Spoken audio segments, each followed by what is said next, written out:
True crime dominates streaming, but everyone's watching the same documentaries. Meanwhile, some of the best crime stories are sitting in period dramas nobody talks about. Real historical murders, scandals, and conspiracies brought to life with incredible casts. Here are 10 underrated period movies about historical crimes that deserve way more attention. Changeling 2008. Clint Eastwood directed this devastating true story set in 1920s Los Angeles. Angelina Jolie plays Christine Collins, whose son disappears. When the LAPD returns a boy claiming to be her son, she knows immediately it's not him. But the police insist she's wrong, eventually committing her to a psychiatric ward to shut her up. What makes it horrifying is that it's all true. The LAPD was massively corrupt, covering up their incompetence by gaslighting a grieving mother. The investigation eventually uncovers something even darker, a serial killer murdering children on a ranch outside the city. Jolie is phenomenal, playing Christine's desperation and rage without ever losing control of the performance. The period detail is impeccable, showing 1920s LA as corrupt and dangerous beneath its glamorous surface. John Malkovich plays a pastor who crusades against police corruption, giving Christine an ally. The film doesn't flinch from showing institutional evil, how police and doctors conspired to silence a woman who refused to lie. It's a masterclass in controlled fury. The Cat's Meow 2001. Peter Bogdanovich directed this stylish mystery about a real, unsolved death. In 1924, media mogul William Randolph Hearst hosted a yacht party that ended with film producer Thomas Ince dead. What actually happened has never been proven, but the film imagines a scenario involving jealousy, affairs, and accidental murder. Kirsten Dunst plays Marion Davies, Hearst's mistress, and a genuinely talented actress reduced to his kept woman. Edward Herrmann is Hearst, powerful and paranoid about losing Marion. Carrie Elwes plays Charlie Chaplin, who's flirting with Marion and playing a dangerous game. The film captures the excess and paranoia of Hollywood's silent era perfectly. Everyone's drinking bootleg champagne, gossiping viciously, and hiding secrets. The confined setting on the yacht creates claustrophobic tension as the weekend spirals toward tragedy. What makes it work is the ambiguity. The film presents a version of events but never pretends to know the whole truth. The jazz-age production design is gorgeous, and the cast clearly relishes playing real Hollywood legends behaving badly. From Hell 2001. The Hughes brothers adapted Alan Moore's graphic novel about Jack the Ripper, and it's way better than people remember. Johnny Depp plays Inspector Abberline, investigating the Whitechapel murders in 1888 London. The film presents one of the many Ripper theories, involving royal conspiracy and Freemason cover-up. Whether you buy the theory or not, the atmosphere is incredible. Victorian London looks grimy and dangerous, all fog and shadows and poverty. Heather Graham plays Mary Kelly, the prostitute who befriends Abberline. The supporting cast includes Ian Holm, Robbie Coltrane, and Jason Fleming, all doing excellent work. What sets it apart from other Ripper films is how seriously it takes the victims. These aren't just bodies, they're women trying to survive impossible circumstances. The murders are brutal but not exploitative. Depp plays Abberline as an opium addict haunted by visions, and his performance is more restrained than his later work. The conspiracy elements get elaborate, but the emotional core stays focused on the women being hunted. The Last Duel 2021. Ridley Scott directed this medieval crime drama based on a true story from 1386 France. A woman accuses her husband's former friend of rape, and the case is settled by trial by combat. Matt Damon plays Jean de Carouge, the husband. Adam Driver is Jacques Legris, the accused. Jodie Comer is Marguerite, the woman at the center. What makes it brilliant is the Rashomon structure. The film shows the same events from 3 perspectives, and the differences are damning. The men's versions show them as heroes, their egos inflating every action. Marguerite's version shows the truth, how little power she had, how the men around her were selfish and brutal. Comer's performance is devastating, showing a woman trapped by medieval law where accusing a man of rape meant risking being burned alive if he won the duel. The Affair of the Necklace 2001. This period drama tells the true story of the scandal that helped trigger the French Revolution. Hilary Swank plays Jeanne de la Motte, a noblewoman fallen into poverty who orchestrates an elaborate con to steal a diamond necklace. She convinces a cardinal that Marie Antoinette wants the necklace, arranging secret meetings with a prostitute pretending to be the queen. When the scam collapses, the scandal rocks the French monarchy. What makes it interesting is showing how the con worked. Jeanne is desperate to reclaim her family's status, and she's willing to destroy anyone in her path. Adrian Brody plays her husband, a soldier helping with the scheme. Simon Baker is the con artist who impersonates a nobleman. The film captures pre-revolution France, perfectly showing the divide between obscene wealth and grinding poverty. The costumes are gorgeous, all that Rococo excess. When the scandal breaks, Marie Antoinette gets blamed despite being innocent, and you see how it damaged her reputation fatally.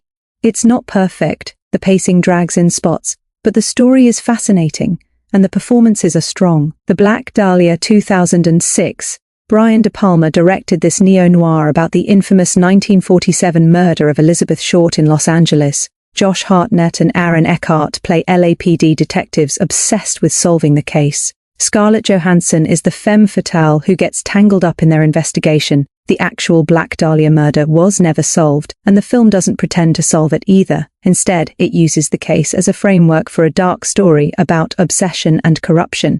The production design is incredible, capturing late 1940s LA in all its noir glory.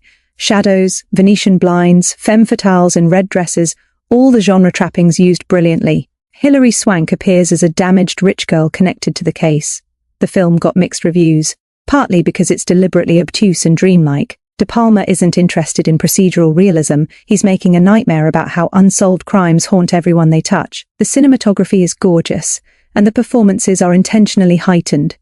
It's not for everyone, but if you like noir that leans into the genre's pulpy excess, this is worth revisiting. The Limehouse Golem 2016.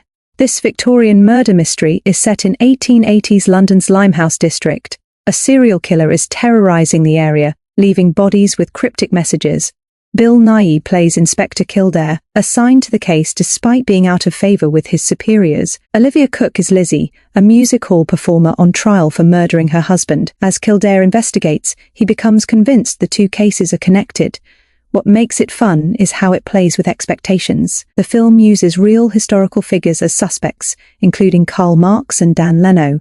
The production design captures Victorian London's seedier side, music halls and opium dens and crowded slums.